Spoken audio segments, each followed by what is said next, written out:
Informativo Cafeína y Ecuador Inmediato Radio presentan Efecto Cafeína. Este es el foro político-cultural que trae el pensamiento crítico en Ecuador, con debates, análisis, discusiones y expresiones con el más amplio criterio. Vea usted lo que produce el efecto cafeína. Bienvenidos. Mientras que tenemos del otro lado un probable triunfo de Guillermo Lasso, que no estamos tan seguros que esté muy conectado a la necesidad del país, dado todos los análisis que hemos hecho, pero que sin embargo tendrá que enfrentar la necesidad de cumplir con esa vara tan alta que ha dejado el gobierno en cuanto justamente a gratuidad de la educación, lo cual ha hecho retroceder en su propio discurso, hablando sobre sus ofertas de campaña y muchísimos otros elementos que no tan fácilmente tendrá que lidiar como una asamblea con mayoría oficialista de la Alianza País. ¿Cuál es el gran elector? Es la gran pregunta que debemos resolver hasta el domingo. Y si es que pensamos que el Ecuador era posible transformarlo sin confrontar, el liderazgo histórico, irrepetible del presidente Rafael Correa no habría tenido lugar. Y precisamente uno de las dimensiones en las cuales hay que pensar quién es el gran elector es el hiperliderazgo confrontador y transformador de Correa. Correa ha tenido en la historia política contemporánea características particulares y singulares en las cuales representó a la gran mayoría de nuestro pueblo en su necesidad, en su sed de cambio y de transformación, de enfrentar a la partidocracia, de enfrentar los intereses del pasado, de organizar un porvenir. He allí las condiciones en las cuales el voto, una parte del voto duro de nuestro pueblo, tiene que ver con el reconocimiento del liderazgo de Rafael Correa. Pero existe otra característica de fundamental importancia que tiene que ver con qué momento de transición, qué momento de cambio posible, de cambio necesario, de cambio verdadero tiene el Ecuador. Y es que necesitamos en este momento de compleja situación económica, política y social en el Ecuador, garantizar las condiciones de un liderazgo integrador, de diálogo y de unidad. Y en ese sentido, Lenín Moreno tiene las condiciones adecuadas para ejercer una nueva representación política que tiene forma y que tiene contenido. Pero en ningún caso Lenín Moreno puede asumir el liderazgo que el Ecuador necesita en este momento si es que hace concesiones, si es que no enfrenta firmemente las cosas que son necesarias en la continuidad de los cambios del proceso en la Revolución Ciudadana. Entonces, si miramos que las dos dimensiones del gran elector son esos dos liderazgos en momentos históricos distintos, debemos reconocer que el gran elector, el principal gran elector, es nuestro pueblo. Es la mayoría del pueblo ecuatoriano. ¿Y por qué lo es? Porque nunca antes en la historia del Ecuador, la mayoría de los pobres fueron reconocidos como sujetos políticos, recibieron cantidad y calidad en el beneficio de las políticas públicas, fueron considerados como ciudadanos, se generaron factores de participación y de representación política de los muchos, de los comunes, y esa es una característica histórica en el caso de Ecuador. Entonces, si es que el gran elector son los dos liderazgos, debemos confiar en que el domingo el gran elector sea el interés popular, el que defina la elección en favor de la continuidad, del cambio y del proceso que la Revolución Ciudadana ha representado en el Ecuador y en América Latina. Gracias, Ramón. Adrián Bonilla. María Isabel, para ser convencional, creo que los principales retos y los que definen qué es lo que va a pasar en la política van a venir desde el campo de la economía. ¿sí? Ahí lo que nosotros tenemos, cualquiera que sea el presidente, es la necesidad de financiar un déficit fiscal que puede ser más o menos gordo dependiendo de cuáles son los ítems que ponemos ahí, pero el nuevo gobierno va a necesitar algunos miles de millones de dólares para financiar el déficit en cualquiera de los casos y cualquiera que sean los ítems que pongamos en el déficit. Lo podemos hacer más grande, lo podemos hacer más pequeño. Ahora, ¿qué puede significar esto? Esto en las circunstancias actuales, si continúa la economía en sus ritmos previstos por varios organismos internacionales, buenos de los buenos y de los malvados, lo que vamos a necesitar de todas maneras es una política probablemente de reestructuración de la deuda externa y probablemente como consecuencia de esa política de reestructuración la necesidad de otros créditos. Y ahora lo que no sabemos es si el monto que podamos nosotros ahorrar en esas circunstancias puede financiar todos los proyectos sociales, sobre todo la política social, los proyectos de inversión, etcétera, etcétera. Este es el reto, digamos, esa es la dificultad, eso es lo que hay que hacer. Esto lo tiene que hacer cualquiera de las dos personas que lleguen a la presidencia de la República. El riesgo de no hacerlo es la posibilidad de reactivar los movimientos sociales y eventualmente un escenario de malestar social que puede devenir en malestar político también. Entonces, ese primer reto, el económico, va a condicionar la gobernabilidad en general del país y la posibilidad de que el gobierno sea exitoso, ¿no? Además, en circunstancias políticas distintas a las que habíamos tenido en los últimos años, tenemos ahora un gobierno que se va a elegir en segunda vuelta, tenemos un gobierno, si es que ganase Lenín Moreno, en donde tenemos una Asamblea Nacional que está solamente con 6 puntos delante de la mayoría requerida.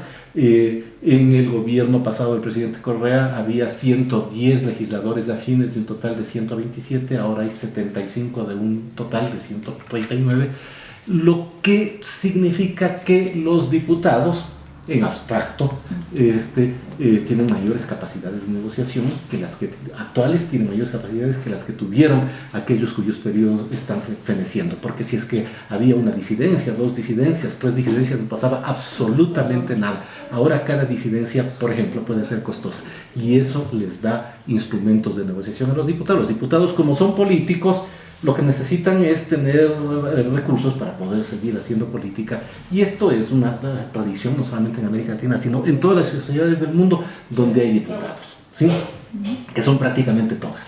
Y además, pues claro, en la política ecuatoriana hemos tenido momentos en el pasado de estas mayorías móviles, efímeras, etcétera, y en cualquiera de los casos, pues caras vemos, corazones no sabemos. Lo que quiero decir es que el nuevo gobierno es un gobierno que viene de una segunda vuelta, que tiene menos instrumentos que el actual gobierno, menos instrumentos políticos y probablemente económicos que el gobierno que está concluyendo, y que va a tener que ser un gobierno que va a tener que trabajar mucho en el campo de la economía y mucho en el campo de la política. Estos son los retos. ¿Para qué? Pues para mantener toda esta serie de reivindicaciones políticas sociales a las que se refería Ramón y pues en la medida posible para seguir avanzando.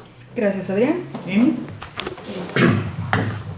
Bueno, sí, yo coincido que el tema económico es fundamental. Tiene que ser el lugar de negociación desde donde cualquiera de los dos candidatos que gane se enfoque qué va a ser en la parte de salud, qué va a ser en la parte social, qué va a ser en la educación. No es lo mismo lo que vivíamos en el 2005, por ejemplo, que la inversión en salud, ¿cuánto era? 400 millones, alrededor de 400 millones, ahora son 2.517. Fíjate tú, toda esa transición de recursos, de procesos, de estructuras, no es posible que el tema económico quede desatendido. Y en educación es importante que cualquiera de los dos que gane, las brechas se ajusten. Por ejemplo, en educación inicial se incrementó en un 69% el acceso a la educación inicial. Fíjate tú, del 2005 al 2016, ese cambio tiene que mejorar, tiene que mantenerse, tiene que abrirse el acceso. Obviamente todo el mundo ha hablado sobre las escuelas del milenio, los procedimientos, los profesores. Hay muchas cosas que tienen que cambiar, pero el tema económico tiene que ser la base. Además del empleo, tampoco lo pueden perder de vista. Pero retirar 3.000 millones de dólares así de un tajo, pues es riesgoso. A eso me refiero, el lugar de enunciación, la claridad económica de qué se va a hacer, tiene que salir del campo del discurso al cómo. el por qué, para qué y cómo. Bueno, veamos un poquito de esos cómo. ¿Qué dice el economista? Sí. El economista está en la EMI. Carlos. Bueno, un poco para tratar de igualarme con los compañeros. Bueno, ¿qué es lo que se ha manifestado muchas veces desde la candidatura opositora?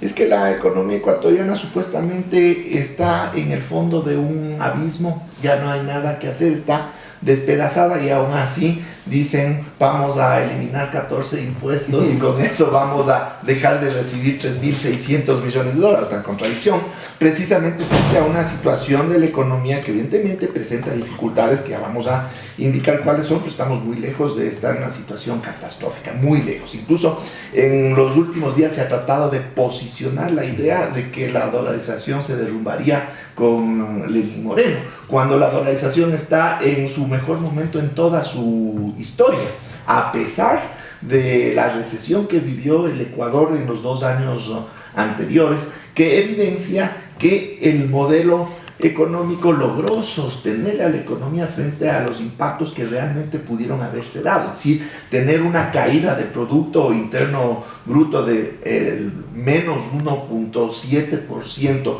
frente a una supresión de ingresos del exterior de 10.000 millones de dólares en 2 años. Nos salió barata esta recesión y eso no se entiende. Pero ¿qué es lo que sucede actualmente? Estamos saliendo de la etapa recesiva, es decir, ya estamos en los primeros 2 trimestres, este sería el segundo trimestre ya de franca recuperación de la economía ecuatoriana y efectivamente se tienen que implementar medidas que apuntalen ese restablecimiento de la economía, que son diferentes a aquellas que muchas veces oímos en campaña, que son más de conceptos estructurales o de largo plazo. Y en estos primeros meses del nuevo gobierno se tiene que entender que su participación y la participación del Estado en la economía tiene que ser fundamental. La economía ecuatoriana se mueve desde la intervención del Estado, no desde el sector privado. Si fuese desde el sector privado, la caída de los precios del petróleo no nos hubiera hecho cosquillas.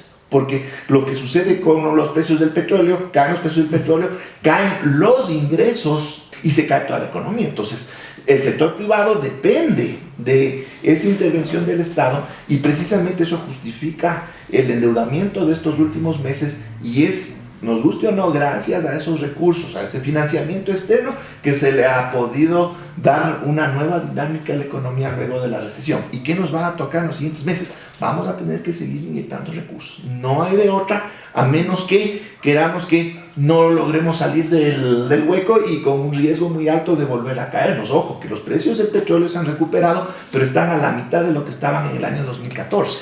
Entonces sí, ya tenemos menos restricciones, pero no tenemos la holgura de hace 2 años. Entonces sí, vamos a tener que seguir dependiendo de financiamiento, pero con una ventaja, que precisamente por la recuperación de la economía, la recuperación de los precios del petróleo, podemos acceder a créditos mucho más baratos, con lo cual ya podemos reperfilar la deuda externa, que ya nos ha indicado algo Adrián en ese sentido, que es sustituir una deuda que fue muy cara en su momento por una deuda más barata. Pero ahora viene otro concepto en relación a la deuda que es tremendamente importante. ¿A dónde tienen que dirigirse esos recursos? Tienen que dirigirse a inversión que después, en el relativamente corto plazo, nos generen producción adicional, es decir, a elementos que constituyan lo que se llama la productividad estructural de la economía, porque solo así podemos luego a futuro tener un retorno que nos permita pagar precisamente ese financiamiento. Y eso no quiere decir solamente grandes proyectos de infraestructura, son proyectos sociales, también muchos de ellos que pueden generar esta productividad estructural.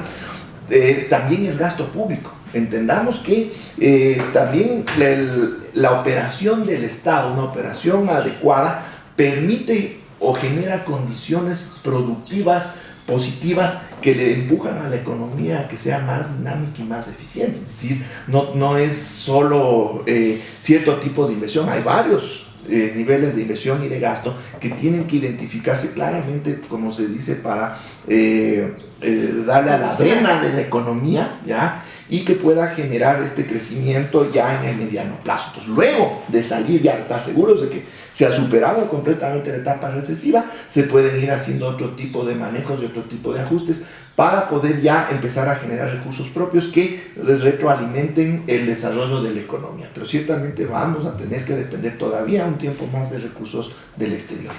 Dado este escenario tan clarificador, ¿cuál debería ser la invitación para ese gran elector que pues, muy acertadamente has mencionado, querido Ramón? No tener mirada corta, no tener una suerte de Alzheimer social que tiene la dificultad de tener memoria corta y no memoria larga.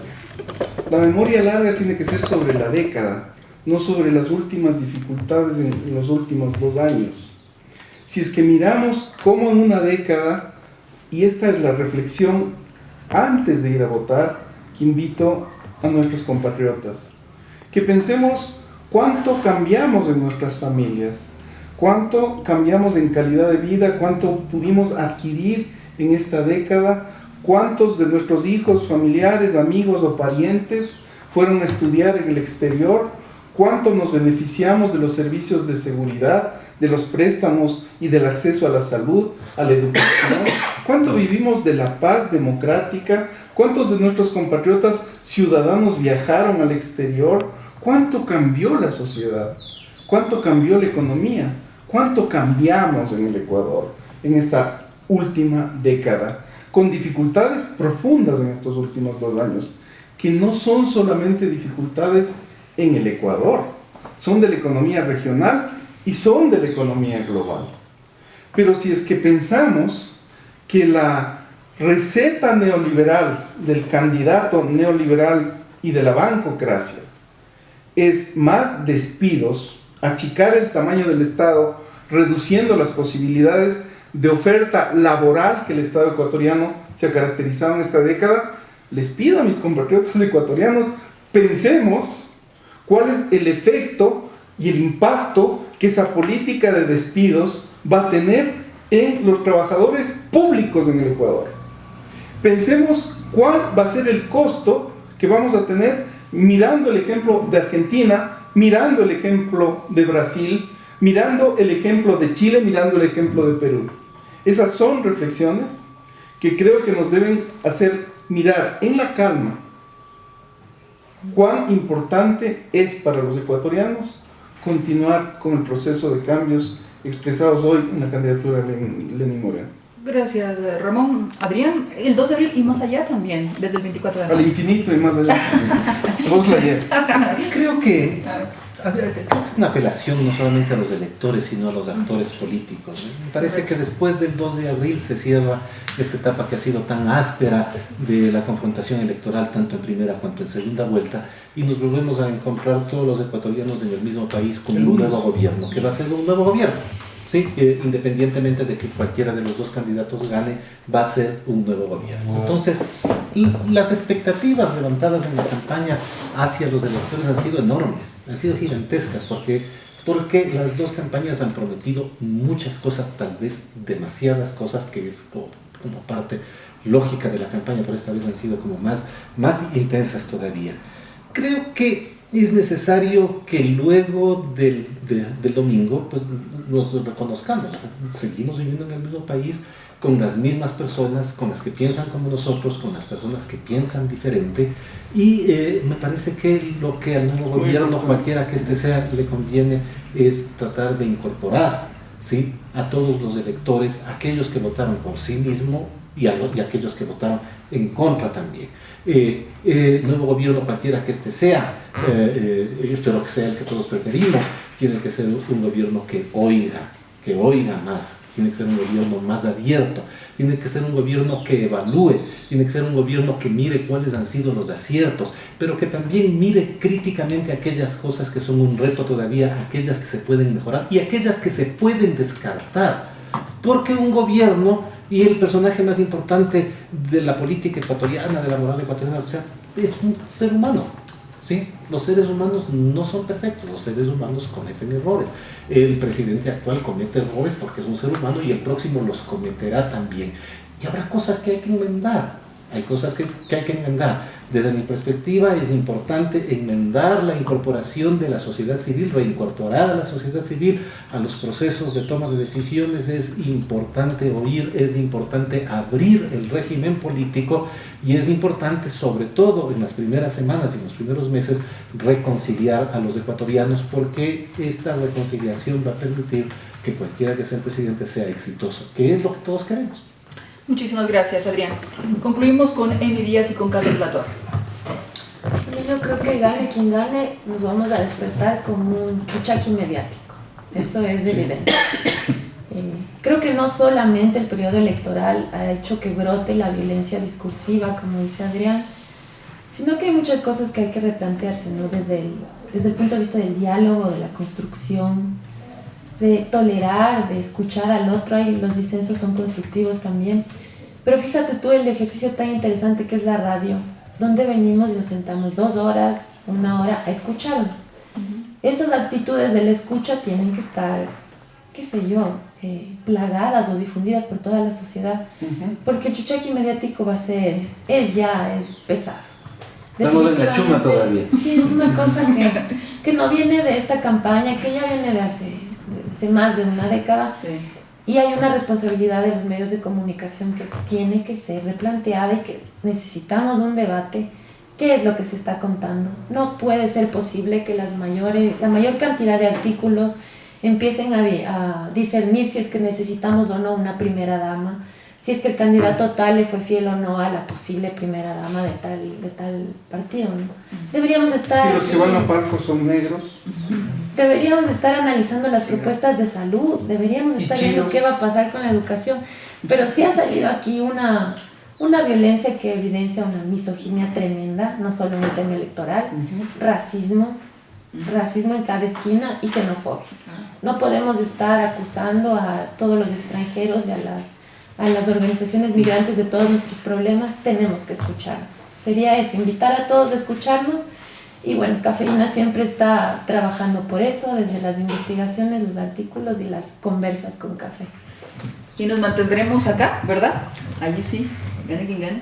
Sí, Carlos. así es, porque yo creo que siempre es bueno que hayan los espacios de opinión, que haya divergencia. Eso es la democracia, precisamente, que haya diferentes ideas, pero en aras de construir el país, ¿no? Entonces, en esa línea también hay algunos elementos que quedan de esta campaña que ha sido muy, muy fuerte. Puede que queden marcas en muchos de los actores, pero ahí está donde todos tenemos que arrimar el hombro para dejar de lado este sabor amargo que puede quedar de una campaña en la que afloraron muchas características negativas de los ecuatorianos, que creo que también es importante reflexionar sobre aquellas para precisamente hacia futuro poder irlas solventando. Ya hemos indicado que ha habido elementos de misóginos, de racismo, etcétera, etcétera. Y ya más como un sentimiento personal, a mí me gustaría que esto fuese como el fútbol. La confrontación, la rivalidad, pero luego del partido, bueno, habrá unos victoriosos, habrá otros derrotados el día lunes, pero ya el día martes todos nuevamente amigos, porque todos somos ecuatorianos y a todos nos conviene que este país salga adelante. Muy bien, un gobierno que escuche, un gobierno que evalúe los aciertos y desaciertos, pero que sobre todo sepa que tendrá que responder a las grandes mayorías en el ejercicio del poder. Es decir, un gobierno que esté a la altura del momento y de este futuro que esperamos para todos y todas, no solamente para algunos. ¿Está su candidato en esas condiciones? Bueno, usted lo sabe y lo ratificará en las urnas este domingo. Lo importante, y sin caer en la magnificación, el apocalíptico pronóstico y demás, sí quisiera hacer un llamado a la paz social, a esta convocatoria, a escucharnos más, a creer en un proyecto más de país, conjuntamente construirlo día a día, pero sobre todo que se respete esa voluntad popular el día domingo y que ningún otro episodio, amenaza de violencia pueda y respetar esa voluntad popular en las urnas. Muchísimas gracias, Adrián Bonilla, Ramón Torres, Emi Díaz, Carlos de la Torre, junto con esta servidora María Isabel Ceballos, nos despedimos hasta una próxima oportunidad. Nuestros artículos, todo lo que significa la producción de pensamiento desde Cafeína, usted lo encuentra en cafeína.tv y a través de nuestras redes sociales. Le invitamos entonces a participar. Además estamos posicionando esta etiqueta Futuro en Disputa, y esto en virtud de que el pensamiento, la reflexión se imponga siempre allí, donde nosotros vamos a elegir por lo menos una vez cada 4 años que nos consulten de alguna manera. Hasta la próxima, muy amables por la sintonía.